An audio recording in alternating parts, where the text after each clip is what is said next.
173 third level thunder bolts का हमला। एकांश भी वही खड़ा हुआ था, लेकिन वो किसी से नजरें नहीं मिला पा रहा था। वो बैटल मैजिशियंस सीधा उनकी तरफ ही बढ़ रहे थे और उनका लीडर एक काफी ताकतवर आदमी था, जो अपने होठों के बीच एक टोबैको पाइप दबाए हुए था। वो आदमी एक लंबा काला कोट पहने हुए था। उसने टीम में सभी स्टूडेंट्स की तरफ देखा और फिर उसकी नजरें एकांश पर आकर रुक गईं। एकांश तुरंत आरव की तरफ देखने लगा, जैसे इशारों में उस आदमी को कुछ बताने की कोशिश कर रहा हो। कमांडर बख्तावर ने एकांश का इशारा समझते हुए सिर हिलाया और फिर अपने पीछे खड़े हुए बैटल मैजिशियंस को ऑर्डर देते हुए कहा, जिनका हमें कोई काम नहीं, उन्हें मार दो। बख्तावर इतनी शांत आवाज में बात कर रहा था, मानो वो सबका हाल चाल पूछ रहा हो, जबकि वो उन सारे स्टूडेंट्स को मारने का ऑर्डर दे रहा था। यहाँ तक कि एकांश भी बख्तावर की बात सुनकर दंग रह गया था। उसने तुरंत बख्तावर से कहा, भैया, क्या आपको कोई गलतफहमी हुई है? हम सब आर्केन यूनिवर्सिटी और सेलेस्टियल यूनिवर्सिटी के स्टूडेंट्स हैं। हम तो यहाँ सिर्फ अपनी ट्रेनिंग के लिए आए हैं। हाँ, इसलिए इन सबको हमेशा के लिए शांत करना जरूरी है। मैं नहीं चाहता कि किसी को भी पता चले कि यहाँ क्या हुआ था, बख्तावर ने फिर उसी शांत आवाज में कहा। उसके इस बर्ताव से साफ समझ में आ रहा था कि ये पहली बार नहीं था जब वो किसी को मारने का ऑर्डर दे रहा था। उसके पीछे खड़े हुए सारे बैटल मैजिशियंस का ऑरा बहुत स्ट्रांग था। वो सब कम से कम इंटरमीडिएट रैंक के मैजिशियंस तो थे ही। उनकी आंखें स्टूडेंट्स पर ऐसे टिकी हुई थी जैसे कोई भेड़ियों का झुंड अपने शिकार को देख रहा हो। वहां का पूरा माहौल अचानक बदल गया था।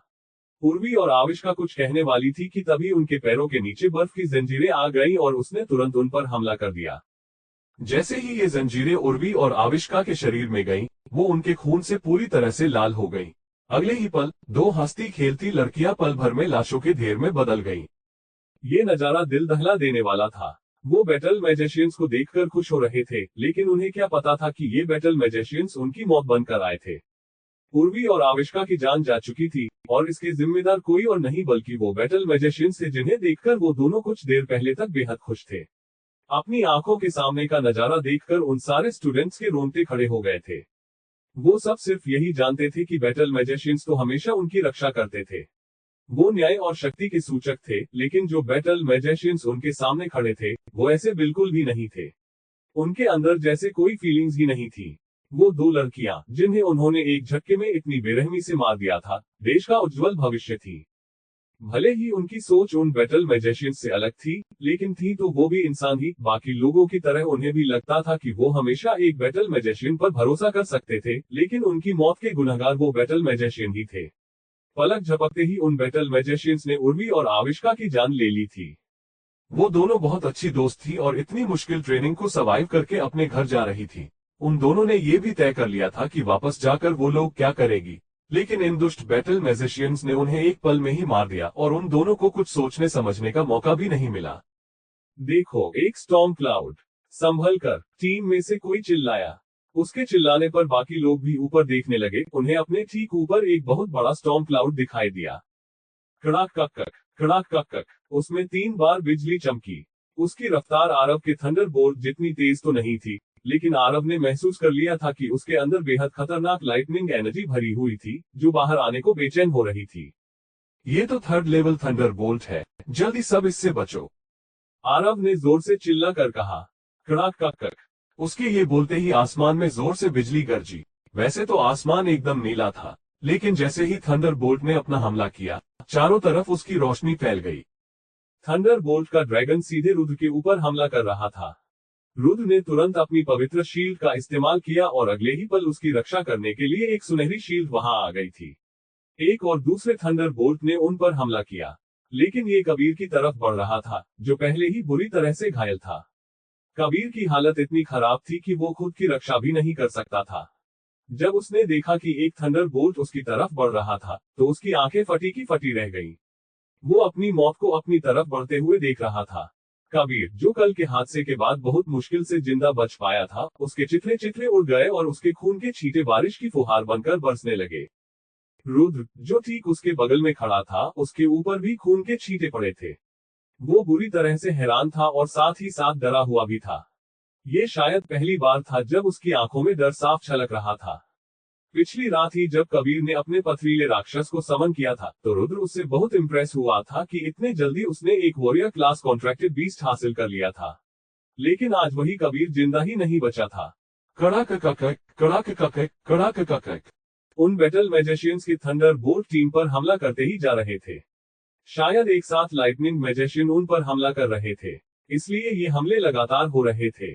उनमें से ज्यादातर स्टूडेंट्स के पास कुछ डिफेंस इक्विपमेंट्स थे जो उन्हें कुछ देर तक इस थर्ड लेवल थंडरबोल्ट से बचा सकते थे, लेकिन इसकी शक्ति के सामने उनके इक्विपमेंट्स भी ढेर हो जाते। उन सब ने अपने अपने इक्विपमेंट्स एक्टिवेट तो कर लिए थे, लेकिन देखते ही देखते ये इक्विपमेंट्स भी अपना दम तोड़ने लगे। वो लोग बहुत बड़ी मुसीबत में थे। कोई बचाओ कोई बचाओ, एक थंडरबोल्ट ने आर्यन पर हमला किया और कबीर की तरह उसके भी चिथड़े चिथड़े कर गया। एक झटके में टीम के 4 लोगों की मौत हो गई थी। आर्यन के खून के छींटे टीम के सारे लोगों पर पड़े और सबसे ज्यादा तो एकांश पर, जो आर्यन के पास ही खड़ा था। एकांश बुरी तरह से कांप रहा था। बख्तावर की तरफ देखने की तो उसकी हिम्मत भी नहीं हो रही थी। वो जानता था कि ये सब उसकी ही गलती का नतीजा था। उसे बख्तावर के लिए रास्ते में सिग्नल नहीं छोड़ना चाहिए था, लेकिन उसे क्या पता था कि उसका भाई एक सिरफिरा कातिल था। एकांश तो उस पर पूरा भरोसा करता था क्योंकि वो उसका बड़ा भाई था और उसने हमेशा उसकी देखभाल की थी। एकांश जो कुछ भी बोलता था, बख्तावर वो उसके सामने लाकर रख देता था। क्योंकि एकांश के पिता की मौत बचपन में ही हो गई थी, वो बख्तावर में अपने पिता को देखता था। लेकिन उसे ये नहीं पता था कि उसका बड़ा भाई इतना खूंखार कातिल था। बख्तावर ने एकांश से अपने सफर के दौरान रास्ते में कुछ सिग्नल्स छोड़ने को कहा था जिससे वो उन स्टूडेंट्स का पता लगा सके। उसने एकांश को कहा था कि वो एक काफी सीरियस मिशन पर था, इसलिए एकांश तुरंत उसकी बात मान गया था। लेकिन उसने नहीं सोचा था कि उसका बड़ा भाई यहाँ उसकी पूरी टीम को मारने के लिए आया था। क्या वो वही भाई था जिसे एकांश बचपन से जानता था? बेवकूफ, तुम वहाँ क्या कर रहे हो? क्या तुम्हें भी उन सबके साथ मरना है? कमांडर बख्तावर गुस्से में चिल्लाए। एकांश को मौत से बहुत डर लगता था। जब उसने अपने अगल बगल में अपने दोस्तों को मरते हुए देखा, उसकी जान हलक में आ गई थी। वैसे तो उसे अब भी भरोसा नहीं हो रहा था कि उसका भाई एक कातिल था, लेकिन वो जानता था कि उसका बड़ा भाई उसे कोई नुकसान नहीं पहुंचाएगा। इसलिए वो उसकी तरफ बढ़ने लगा। लेकिन तभी अचानक वो रुका और उसने समायरा की तरफ देखा जिसे वो अपने साथ ले जाना चाहता था।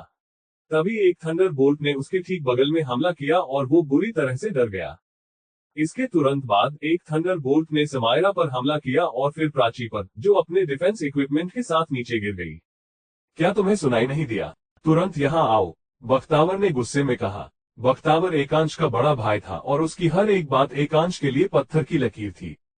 इसलिए जैसे ही बख्तावर ने उसे बुलाया, वो तुरंत उन बैटल मैजिशियंस की तरफ भागने लगा। वो जानता था कि अगर वो उनके पास नहीं जाता तो वो उसे भी मार देते। अरे, इतनी जल्दी कहाँ भागने की कोशिश कर रहे हो? अगर हम सब मरने वाले हैं तो तुम भी हमारे साथ मरोगे। आरव बहुत ज्यादा गुस्से में था। उसने एक पल में अपनी लाइटनिंग स्ट्राइक का इस्तेमाल कर लिया। आरव ने तुरंत एकांश पर अपनी लाइटनिंग स्ट्राइक से हमला किया। ये थर्ड लेवल लाइटनिंग स्ट्राइक से थोड़ी मोटी थी और सीधा एकांश की तरफ गई जो वहां से भाग रहा था। एकांश को आरव की इस लाइटनिंग स्ट्राइक से बिल्कुल डर नहीं लग रहा था। आखिर एक प्राइमरी लेवल लाइटनिंग स्पेल उसे क्या नुकसान पहुंचा सकता था। लेकिन जब आरव की लाइटनिंग स्ट्राइक के सैनिक उस तक पहुंचे और उस पर हमला करने लगे, तो उसे अचानक जोर के झटके लगने लगे और वो पैरालाइज हो गया। आरव की लाइटनिंग स्ट्राइक का पैरालाइज असर किसी आम लाइटनिंग स्ट्राइक से दुगना था। उसने उसे पूरी तरह से पैरालाइज कर दिया था। एकांश कुछ समझ ही नहीं पा रहा था। भले ही आरव के पास एक स्पिरिट ग्रेड लाइटनिंग सीड थी, लेकिन किसी की प्राइमरी लेवल स्पेल में इतनी शक्ति का होना नामुमकिन था। अब एकांश बिल्कुल भी हिल नहीं पा रहा था। वो मदद के लिए अपने बड़े भाई बख्तावर की तरफ देखा, लेकिन इससे पहले कि बख्तावर कुछ कर पाता, श्रेया अपने प्लांट मैजिक का इस्तेमाल करने लगी। उसने तुरंत अपनी वाइन से एकांश के पैरों को बांध दिया, जिस पर से अभी आरव के पैरालाइज का असर खत्म नहीं हुआ था। श्रेया ने इन वाइन्स को अपनी तरफ खींचना शुरू किया, जिससे एकांश जमीन पर घिसटने लगा और सीधा आरव से जाकर टकरा गया। आरव अब ऊपर से नीचे तक फ्लेम से ढका हुआ था। आरव बहुत गुस्से में था। उसने तुरंत एकांश को उसकी गर्दन से पकड़ा और बोला, धोखेबाज, बोल, अपने भाई को हमला रोकने को कह, वरना आज मैं तुझे जिंदा जला दूंगा। आरव की बॉडी पर जो फ्लेम्स थे वो और ज्यादा बढ़ गए थे, जैसे ये तुरंत ही एकांश को जलाकर राख कर देंगे। क्रोइस। अचानक कमांडर बख्तावर को एहसास हुआ कि उसने ऑर्डर देने में जल्दबाजी कर दी थी। पहले तो वो अपनी तरफ एकांश के आने का इंतजार करने वाला था, लेकिन फिर उससे रुका ही नहीं गया और उसने अपने सैनिकों को उन स्टूडेंट्स को मारने का ऑर्डर दे दिया। उसके लिए इन स्टूडेंट्स को मारना कोई बड़ी बात नहीं थी। उसके लिए तो वो महज कुछ स्टूडेंट्स थे जिन्होंने अभी अपनी असल जिंदगी भी नहीं देखी थी, इसलिए उनकी जान उसके लिए किसी काम की नहीं थी। बख्तावर ने सोचा था कि इन स्टूडेंट्स को मारना आसान होगा, लेकिन वो आरव के रिएक्शन को देखकर हैरान हो गया था। उसे लगा था कि ये स्टूडेंट्स इतना डर जाएंगे कि कुछ करना तो दूर, कुछ सोच भी नहीं पाएंगे। लेकिन आरव ने चतुराई से एकांश को पकड़ लिया था। उसे लगा था कि ये स्टूडेंट्स इतना डर जाएंगे कि कुछ करना तो दूर, कुछ सोच भी नहीं पाएंगे। लेकिन आरव ने चतुराई से एकांश को पकड़ लिया था। ये एकांश तो सच में बहुत बेवकूफ है। अगर पहले ही इस तरफ आ गया होता तो ये परेशानी ना खड़ी होती, बख्तावर ने मन में सोचा। भैया भैया मुझे बचा लो, एकांश ने कहा। जिस तरह बख्तावर अपने दुश्मन को मारने में 1 मिनट के लिए भी नहीं सोचता था, वो देख पा रहा था कि आरव भी वैसा ही था। आरव की रेस फ्लेम बस एकांश पर हमला करने ही वाली थी और ये बात बख्तावर अच्छे से जानता था। बख्तावर ने अपने टोबैको पाइप से एक कश लिया और अपने सैनिकों को इशारा करके हमला रोकने को कहा। बख्तावर अपने भाई को मरने नहीं दे सकता था। उसने लगभग अपनी पूरी जिंदगी आर्मी में लगा दी थी, जिस वजह से उसे कभी अपनी फैमिली शुरू करने का मौका ही नहीं मिला था। एकांश उससे काफी छोटा था और उसके परिवार का आखिरी मेंबर भी था। बख्तावर जानता था कि जल्द ही उसे अपनी करनी के लिए मैजिक कोर्ट में पेश होना होगा, इसीलिए उसे अपनी जिंदगी की फिक्र नहीं थी। लेकिन वो एकांश को मरने नहीं दे सकता था। लेकिन वो आरव को यह भी नहीं दिखा सकता था कि उसे एकांश की सच में फिक्र थी, और अगर आखिर में उसके पास कोई चारा नहीं बचता तो वो अपने भाई की जान कुर्बान करने के लिए भी तैयार था। वो जानता था कि वो कुछ ऐसा करने जा रहा था जो पूरी जादुई दुनिया में तहलका मचा सकता था, और इसके लिए उसे अपने भाई की जान देनी भी पड़ती तो वो तैयार था। तुम अपने आप को समझते क्या हो? सुनो, मैं मैजिक एसोसिएशन के चीफ सेक्रेटरी का बेटा हूँ। अगर आज तुमने मुझे मारने की कोशिश की तो याद रखना कि तुम्हारी भी सारी फैमिली मारी जाएगी। निवान गुस्से से चीख रहा था। अच्छा, ऐसा क्या? बख्तावर ने अपनी भवें चढ़ाकर पूछा। फिर उसकी आंखों से रोशनी निकलने लगी। निवान, जो अब तक अपना गला फाड़ फाड़ कर चिल्ला रहा था, अचानक एकदम शांत हो गया था। उसकी आवाज नहीं निकल रही थी और उसका शरीर पूरी तरह से अकड़ गया था। यहाँ तक कि वो अपनी उंगलियां तक नहीं हिला पा रहा था।